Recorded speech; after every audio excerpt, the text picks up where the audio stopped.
Welcome to Dare to Soar with your host, Dr. RC. Dr. RC will empower, encourage, and strengthen you.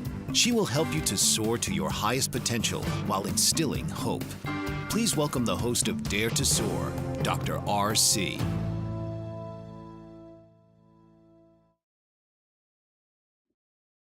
The question we're not asking today is this. What AI, what we're asking, what AI can never replace? Human connections, hope, healing in a changing world. I want to dig into something this morning in recognition of National Minority Mental Health Awareness Month. Hello, and welcome to another episode of Dare to Soar. I am your host, of course, Dr. RC, and I am so glad that you have chosen to spend time with me this morning. Now, whether you're listening from your home, your office, your car, or just taking some time this morning to just take a brisk walk, preparing for your day, or perhaps just simply sitting quietly, drinking that cup of coffee, that tea, or water, I want you to know that I appreciate your presence. Today's show is going to hit just a little bit differently today. There is no individual that you may see that I'm preparing to ask questions to, no interview, no panel discussions either. Today, it is just simply me having a conversation. It is a conversation that I truly believe that is important as we recognize National Mental Health Awareness Month, as I mentioned just a moment ago. You see, this is a month that gives us an opportunity to shine a light on mental awareness while also acknowledging the realities that we continue to, or that it continues to affect many individuals, families, and communities. Mental health stigma, unequal access to care, cultural barriers, a lack of representation, mistrust of systems, loneliness, stress, grief, burnout, and that very real need for people to be seen, heard, respected, and understood. But as I proceed about today's conversation, I want to keep returning to something else. We are living through one of the most significant periods of technology change in modern history. Almost every day, there is another headline, another development, another tool, another conversation about what artificial intelligence can do. Hold on to that, and what it may be able to do in our future. And many of those developments are they are exciting. We none of us can deny that. Technology can help us through our workforce be more efficient. It can ease access to information. Point taken and given. I'm using technology right now. It can support innovation. It can help us communicate across languages and distances as well. It may create new possibilities with education, healthcare, mental health support, businesses, and many of the systems that shape our lives today.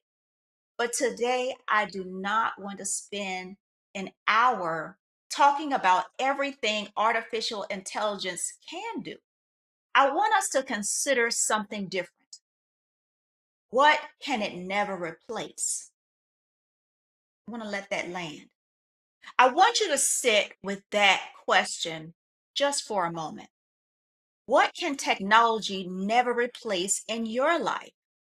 Think about the person who believed in you when you had stopped believing in yourself. Think about the person who recognized something that was wrong before you said a word. Think about a teacher who saw possibility in you, a friend who called and said something just at the right time, a family member whose voice just made you feel so safe, a mentor who reminded you that at that pivotal moment and that closed door did not mean that your journey was over. Or perhaps a person who sat beside you during a season of grief and understood that You needed another answer. You simply needed someone to say or just stay with you.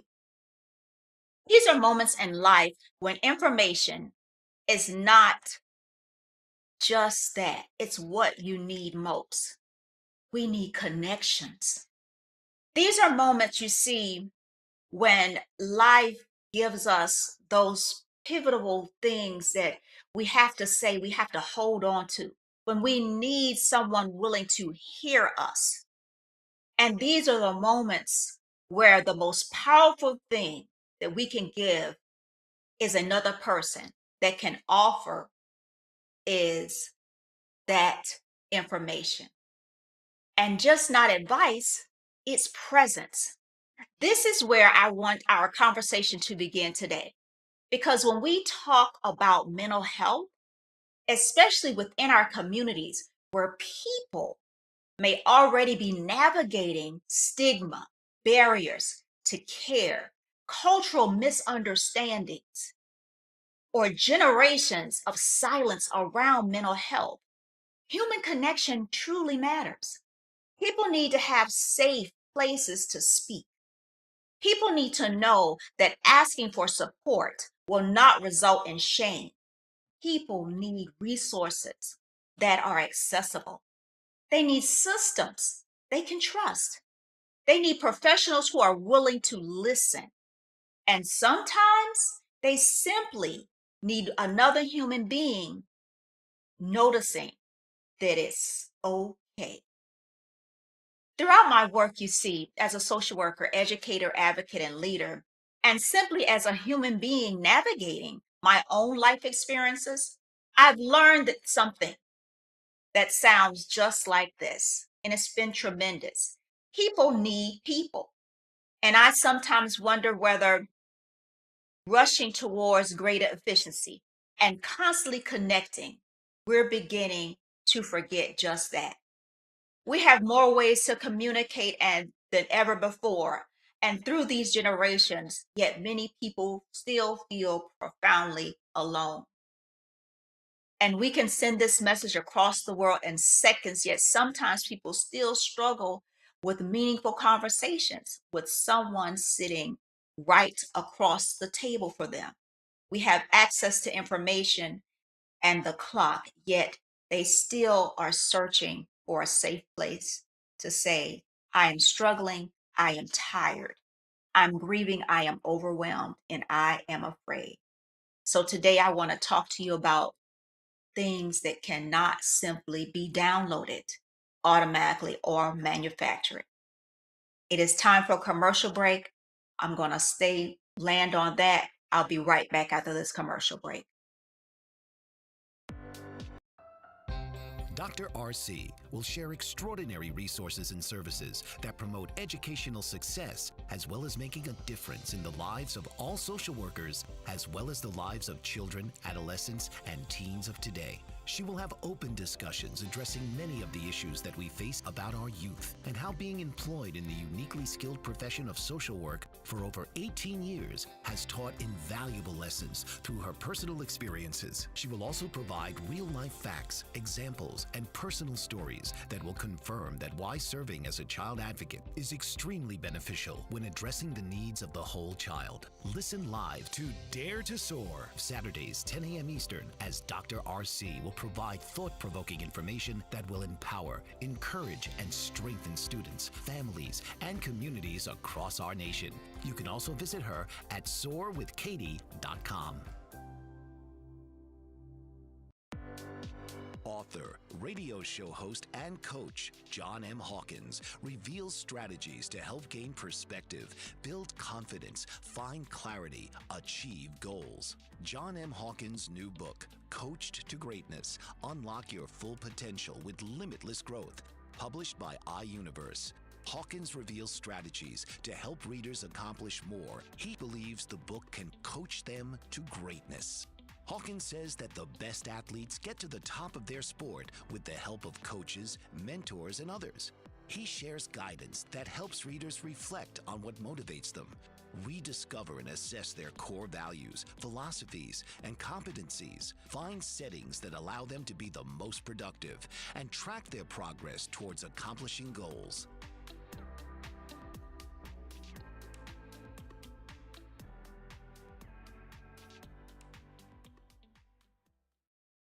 Welcome back. Welcome back. I am so glad that you have returned. Yes, I am Dr. RC, and this is Dare to Soar. Today, we are talking about what AI can never replace: human connection, hope, and healing in a changing world. Let me ask you a personal question. When the last time, when is the last time you truly felt seen? Seen. Let me say that again. When was the last time you truly felt seen? Not noticed, not recognized, not complimented, but truly seen. Because there is a difference, whether you realize it or not. You see, sometimes you can be noticed, your accomplishments, and never be seen, your exhaustion. Some can applaud your success, and never understand what it costs you to get there. Someone can compliment your strength and never ask whether you are tired and always having to be strong.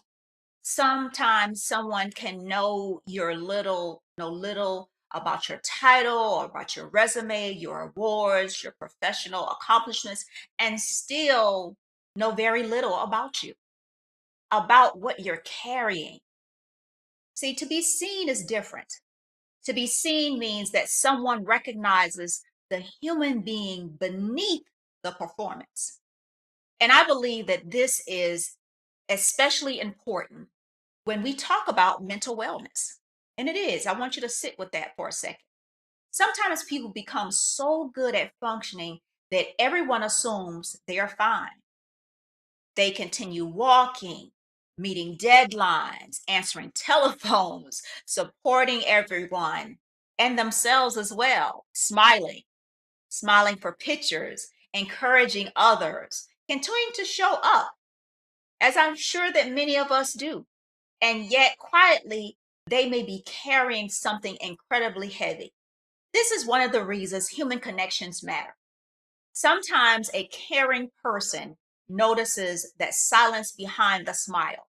Sometimes asking that second question, not simply, how are you? Which is so very easily to do, but no, really, how are you doing? Throughout my career, I've learned that what we see on the surface really is not the entire story. The young person who appears to be angry may actually be hurting. And that's just not for young people, it can be for adults as well. So I want to be clear about that piece also. The employee who suddenly becomes withdrawn may just simply feel overwhelmed.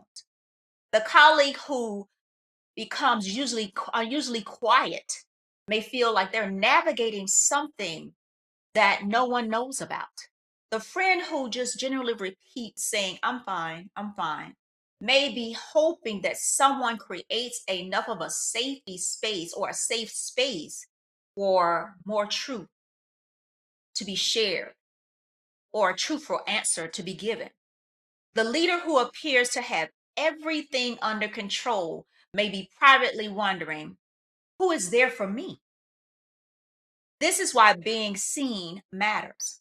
And during National Minority Mental Health Awareness Month, we must recognize that being seen always means being understood. The context of one's life, cultural matters, family experience matters, community matters, history matters, faith matters, language matters as well, economic reality matters, experience and discrimination, exclusive exclusivity may matter as well.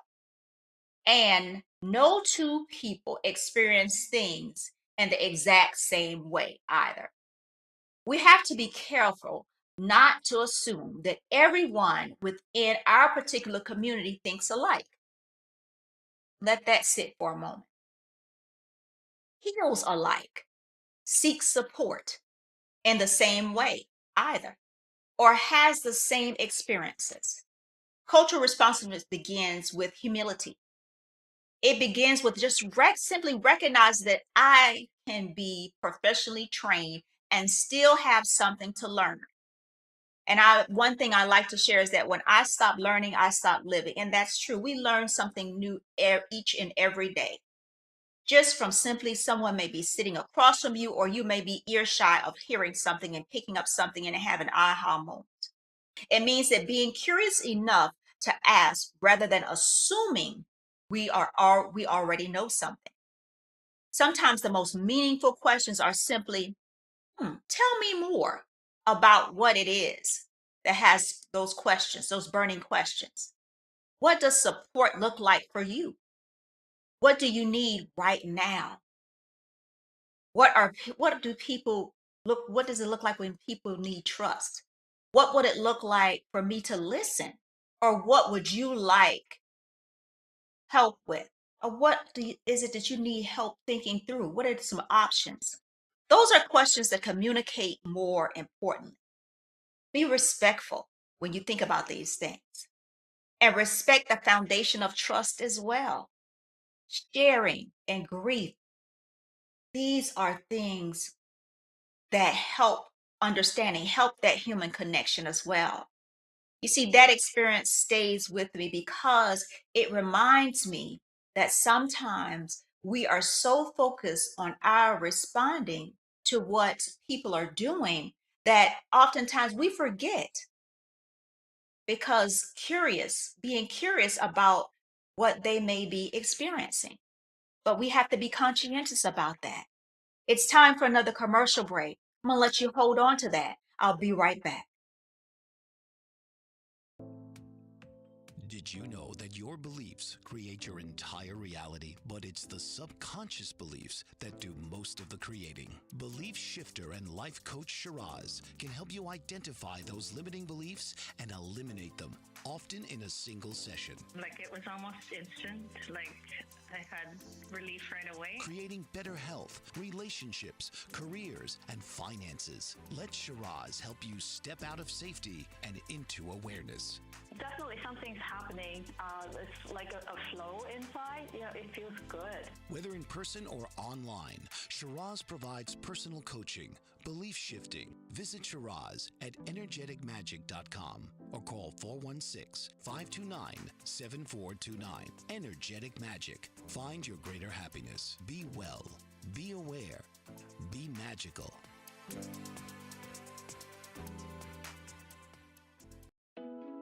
Are you struggling to care for elderly parents or a spouse? Do you wonder if being a caregiver is making you sick? Are you worried about taking time off work to care for elderly parents and balance work, life, and caregiving? Has caregiving become exhausting and emotionally draining? Are you an aging adult who wants to remain independent, but you're not sure how? I'm Pamela D. Wilson. Join me for the Caring Generation radio show for caregivers and aging adults, Wednesday evenings, 6 Pacific, 7 Mountain, 8 Central, and 9 Eastern, where I answer these questions and share tips for managing stress, family relationships, health, well-being, and more. Podcasts and transcripts of The Caring Generation are on my website, PamelaDWilson.com, plus my caregiving library, online caregiver support programs, and programs for corporations interested in supporting working caregivers. Help, hope, and support for caregivers is here on The Caring Generation and PamelaDWilson.com. Welcome back once again. Yes, this is Dare to Soar, and I am Dr. RC. I want to wrap up our last segment by sharing something. The lessons that I've shared with you go beyond social work, and you guys know that I am a social worker. I shared that. They extend beyond social work. You see, every person listening today can help create a world where people feel more seen, and that's what it is about, being seen. How, Dr. RC, I'm so glad that you're posing that question in your mind. It can happen by we can pay more attention. We can listen more. We can stop assuming. We can ask better questions if that's within your comfort level. And I don't want anyone to feel like they're pushed or boxed into anything. We can check on one person who's always checking on everyone else, because we always can have that friend, seemingly have that friend that's always checking on everyone else. But we can do the reverse for that. We can create relationships where people don't have to pretend that everything is always perfect and in order. I just want you to think about that one person right now, if you will. If you have a quick second, you know, whatever your routine is or what you're doing, just quickly, I'm sure that one person could come to mind. Think about that one person that comes to mind with that. Someone you've not checked on recently, or someone that's been on your mind. Sometimes, we often think about, or you hear someone say, "Gosh, you've been on my mind lately, and I just wanted to reach out to you." Perfect segue to doing that. Someone who seems strong, that's a great way to do that. Someone who's navigating in a transition of a loss, a disappointment, a new beginning, an uncertain season within their life. What would happen if you reached out to that person? Just simple ways of letting them know, "I'm thinking about you, I care about you." But something genuine and simple can help. Cross your mind today. And I want you to know that I'm thinking about you. No pressure, no demands, just presence. And that's what it's about, just being presence. We sometimes underestimate the impact of just small gestures, and we do, because we get busy in our day. We're human. We get busy in our day. We assume meaningful change must always be dramatic, and it does not have to be. And I just wanted to, close that out and put a cap on that when I shared with that. I felt like I needed to put an end to that. I want to begin and go dive into connecting to everything. I want you to think about that, connecting to everything. How many people do you communicate with during an average week? That's a question I wanted to pose to you. Think about that. How many people? I'm sure, and for some it may be a whole lot, a few, but whatever the number is, that's fine. Everybody's different. We're all built differently.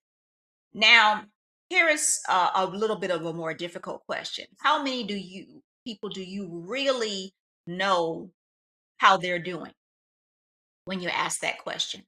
You see, we live in a world where it's almost constant communication, whether it's telephone calls, text messages, and sometimes nowadays it's more text messaging and telephone calls, or emails, or video meetings. That social media, those group chats, etc., notifications, we all are reachable. But either way, we're making some type of connection. We are visible when we're doing this. When we're visible, but are we known with that visibility? We may follow one another online, but are we truly walking beside one another in life? Are we? Those are just different things, just to kind of think of and put in your head right there. There is nothing inherently wrong with digital communication. So I'm not saying that. I use it myself. You use it as well. That's the way of the world. That's where we are right now. It allows families and friends. Sometimes families have group meetings one time a month or weekly, etc. However, the family dynamics are set up, that's how they can keep that line of communication, because everyone may not be in the same place.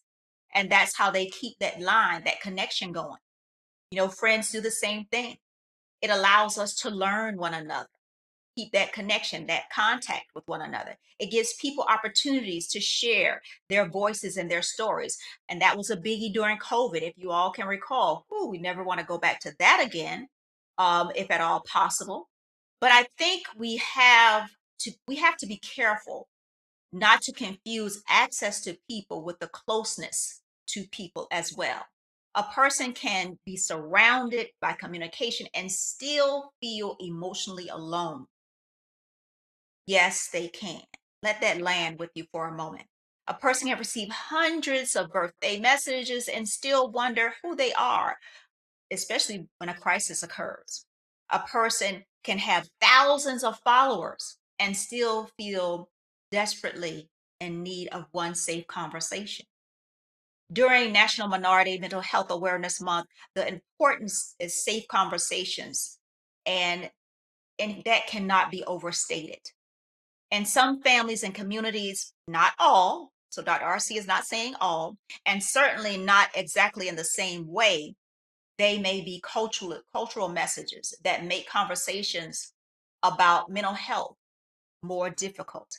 Because you see, some people may have heard, be strong, keep family business in the family, just pray about it, don't tell anyone your problems, keep moving, other people's lives or other people have it worse.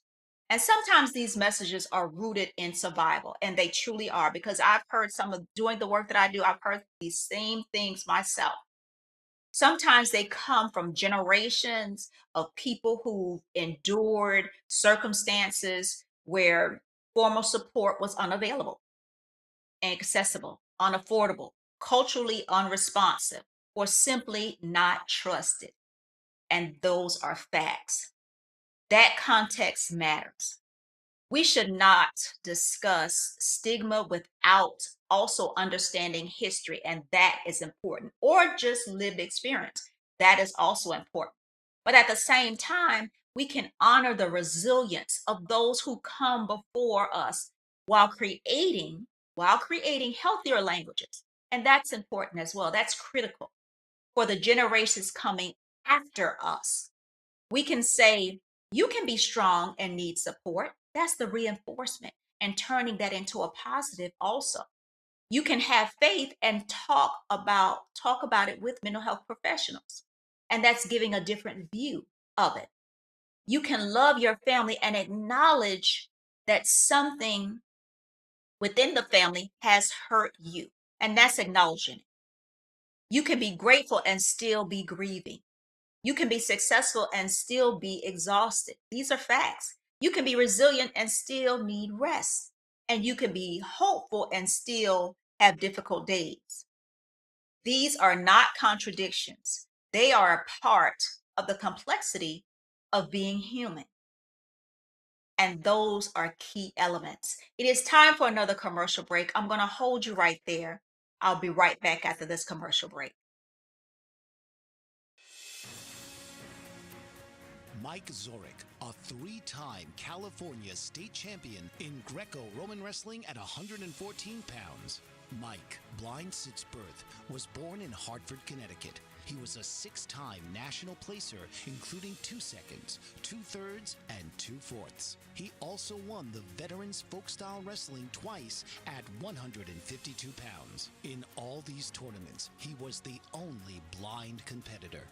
Nancy Zorek, a creative spirit whose talents have taken her to the stage and into galleries and exhibitions in several states. Her father, a commercial artist who shared his instruments with his daughter and helped her fine-tune her natural abilities, influenced her decision to follow in his footsteps. Ms. Zorek has enjoyed a fruitful career doing what she loves. Listen Saturday mornings at 12 Eastern for the Nancy and Mike Show for heartwarming stories and interesting talk. What if there were a super tiny device that could diagnose the brain and is smaller than a single human hair? What if you could see inside the brain to help an epilepsy patient during surgery or to help the fight against Parkinson's disease? Dr. Patricia Broderick is proud to announce the Broderick Probe, a biomedical and electronic breakthrough. Imagine a probe to help with the understanding and potential cure of brain-related diseases. To learn more, listen live to the Easy Sense radio show with host Dr. Broderick. And to help support the Broderick Foundation, please go to EasySense.com and learn how, with your help, we can fight these horrific brain disorders. That's EasySense.com to learn more and help support the Broderick Foundation.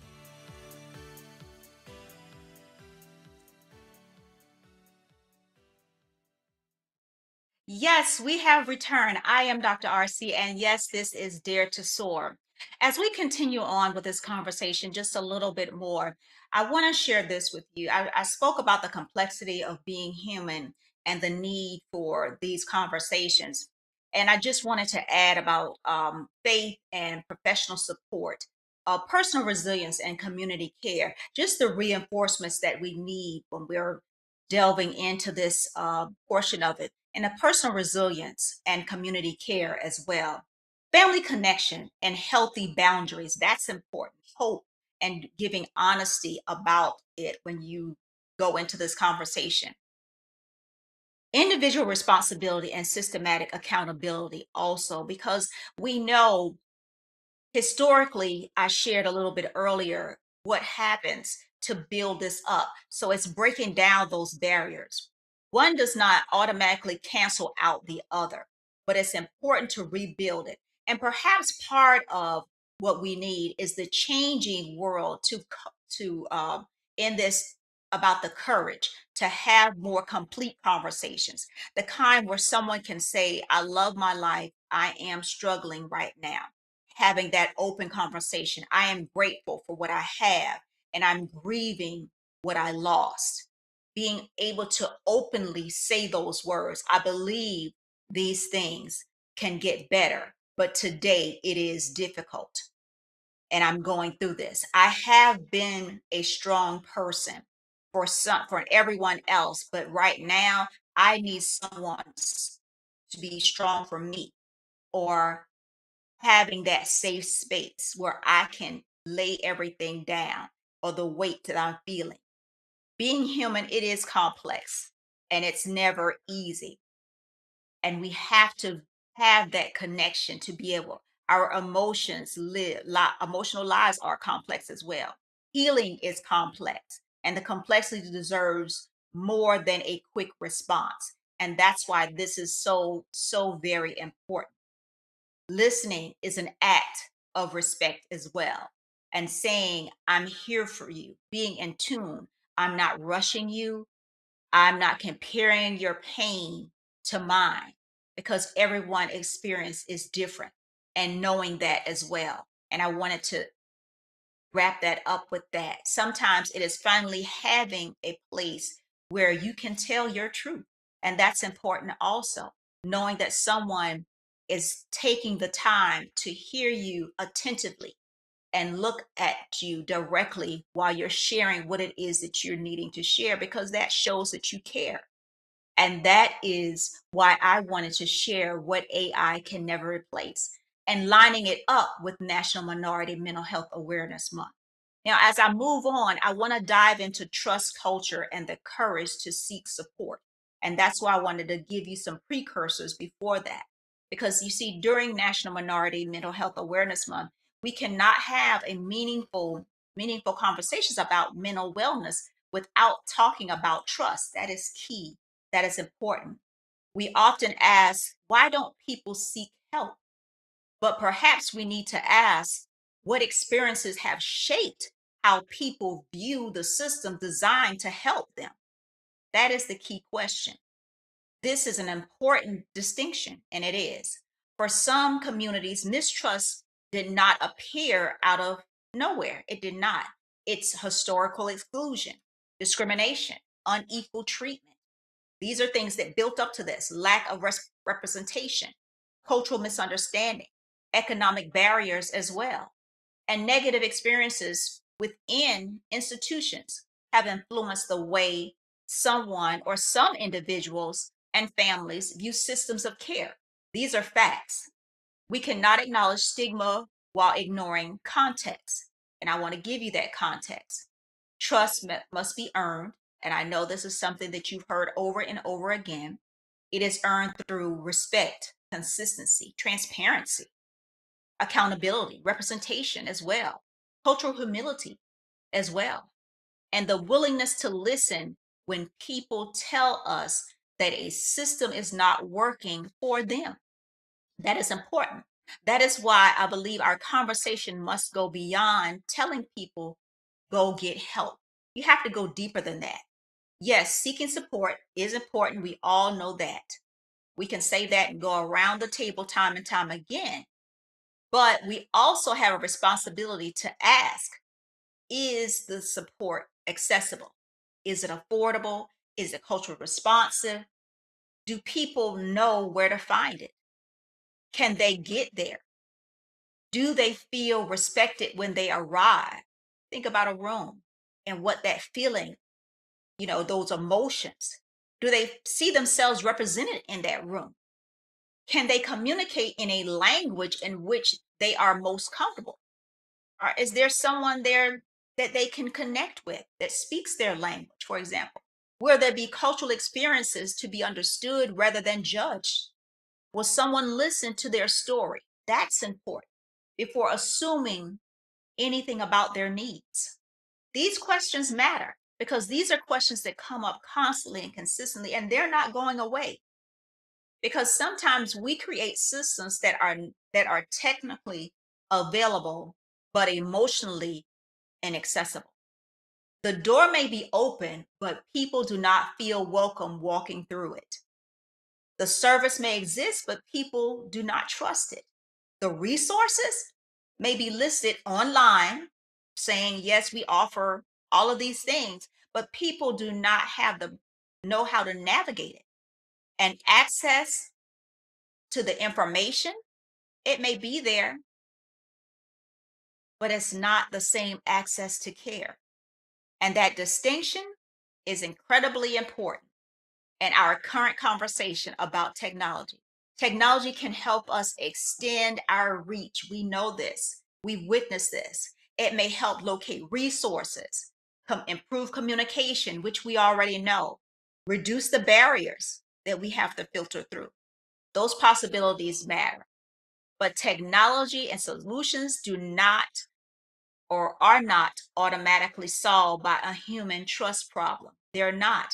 Trust still requires relationships. Think about the people you trust most. Let that land there. Why do you trust them? Why do you trust them? Probably not because they are perfect. You trust them because they demonstrate something over time. They showed up, they listened, they respected your boundaries as well.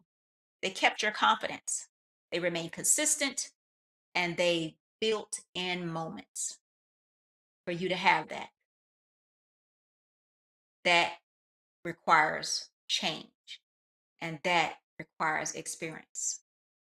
Time for a commercial break. I'm going to let you hold on to that while you go get that coffee, that tea, keep driving. I'll be right back. Author, radio show host, and coach John M. Hawkins reveals strategies to help gain perspective, build confidence, find clarity, achieve goals. John M. Hawkins' new book, Coached to Greatness, Unlock Your Full Potential with Limitless Growth, published by iUniverse. Hawkins reveals strategies to help readers accomplish more. He believes the book can coach them to greatness. Hawkins says that the best athletes get to the top of their sport with the help of coaches, mentors, and others. He shares guidance that helps readers reflect on what motivates them, rediscover and assess their core values, philosophies, and competencies, find settings that allow them to be the most productive, and track their progress towards accomplishing goals.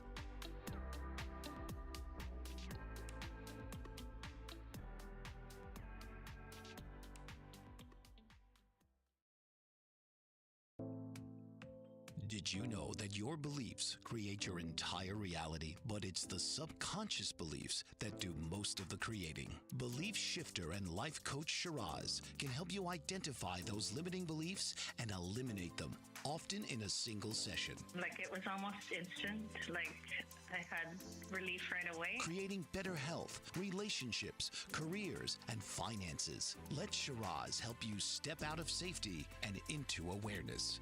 Definitely something's happening.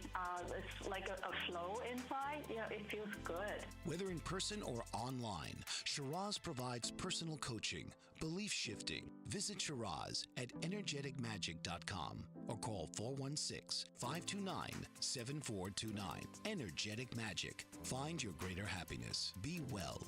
Be aware. Be magical.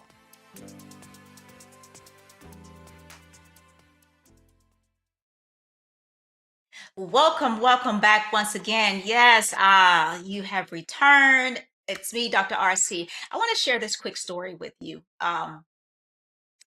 experience in the work that I do that I have learned. I've worked with children, families, educators, communities, professionals, etc., from different backgrounds, of course. And one thing that remains consistent is this: people are more likely to open up when they believe they will be treated with dignity. Why? Because dignity matters. How we greet people matters. How we pronounce someone's name matters. Whether we listen, it matters. Whether we make assumption matters as well. People see themselves represented within systems of care matters. We understand that culture can influence how distress is expressed, how support is sought, and how healing is understood. Human connection is not a soft extra. It is a part of the work. It truly is. And this extends beyond mental health professionals. It applies to schools, hospitals, workplaces, faith communities, nonprofit, government, professional associations, families, and I can go on and on and on. Every place where human beings interact.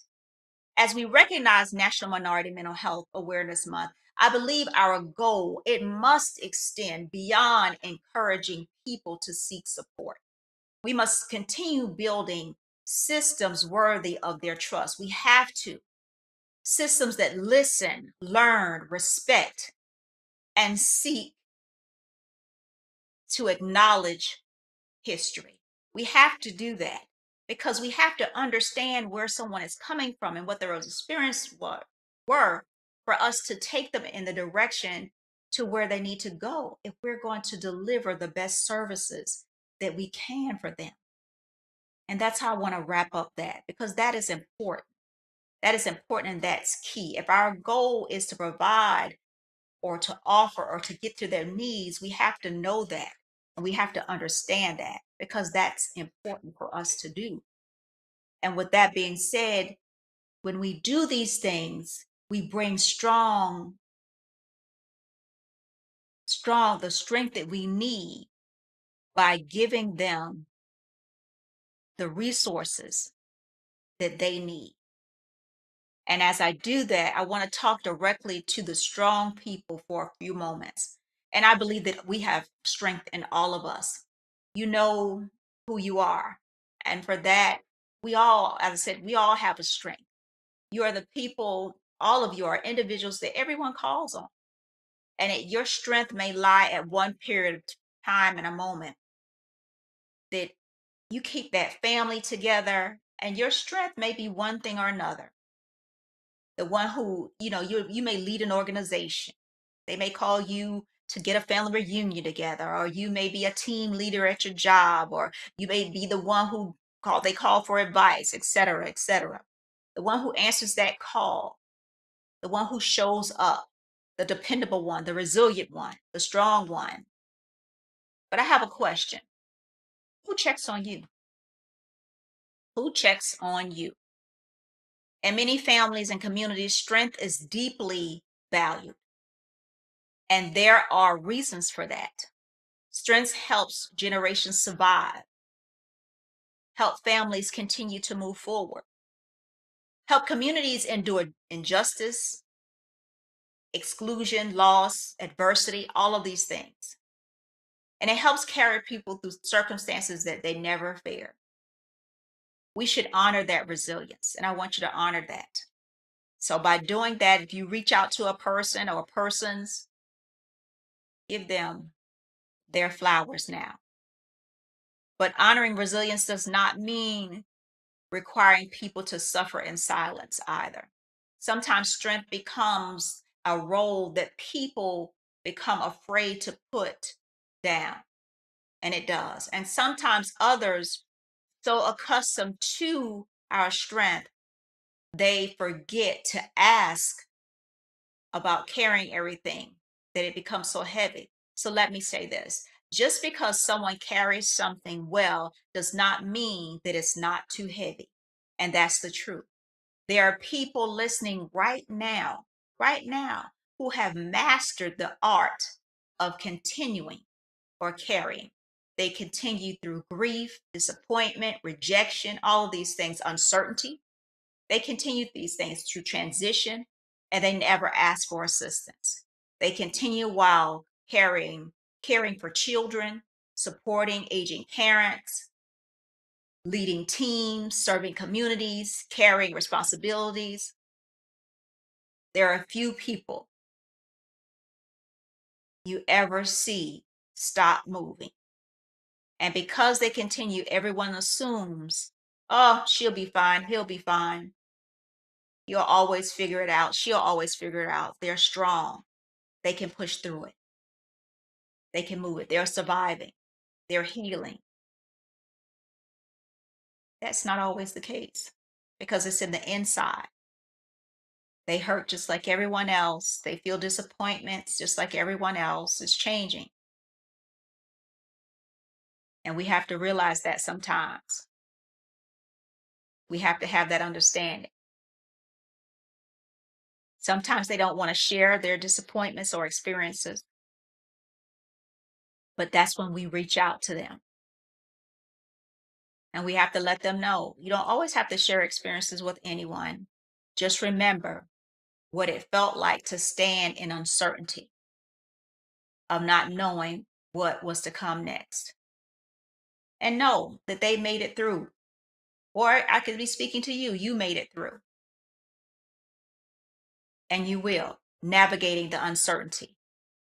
It doesn't mean that everything happens exactly as you hoped, because life happens. Students always say, well, life is happening, or adults say life is happening. But your resiliency is not pretending that something didn't hurt. Resiliency is acknowledging that the hurt is not surrendering. You got to figure it out. And that distinction matters, and that's important. But we often celebrate the comeback, the new opportunity, the new chapter, the victory when that time comes. It is time for a commercial break. We'll be right back. Are you struggling to care for elderly parents or a spouse? Do you wonder if being a caregiver is making you sick? Are you worried about taking time off work to care for elderly parents and balance work, life, and caregiving? Has caregiving become exhausting and emotionally draining? Are you an aging adult who wants to remain independent, but you're not sure how? I'm Pamela D. Wilson. Join me for the Caring Generation radio show for caregivers and aging adults, Wednesday evenings, 6 Pacific, 7 Mountain, 8 Central, and 9 Eastern, where I answer these questions and share tips for managing stress, family relationships, health, well-being, and more. Podcasts and transcripts of the Caring Generation are on my website, PamelaDWilson.com, plus my caregiving library, online caregiver support programs, and programs for corporations interested in supporting working caregivers. Help, hope, and support for caregivers is here on the Caring Generation and PamelaDWilson.com. Dr. RC will share extraordinary resources and services that promote educational success, as well as making a difference in the lives of all social workers, as well as the lives of children, adolescents, and teens of today. She will have open discussions addressing many of the issues that we face about our youth and how being employed in the uniquely skilled profession of social work for over 18 years has taught invaluable lessons through her personal experiences. She will also provide real-life facts, examples, and personal stories that will confirm that why serving as a child advocate is extremely beneficial when addressing the needs of the whole child. Listen live to Dare to Soar, Saturdays 10 a.m. Eastern, as Dr. RC will provide thought-provoking information that will empower, encourage, and strengthen students, families, and communities across our nation. You can also visit her at soarwithkatie.com. Welcome back once again. Yes, this is Dare to Soar, and I am Dr. RC. Oh my gosh, this time goes by so quickly. I want to lead into something as I am dwindling down, and that is this.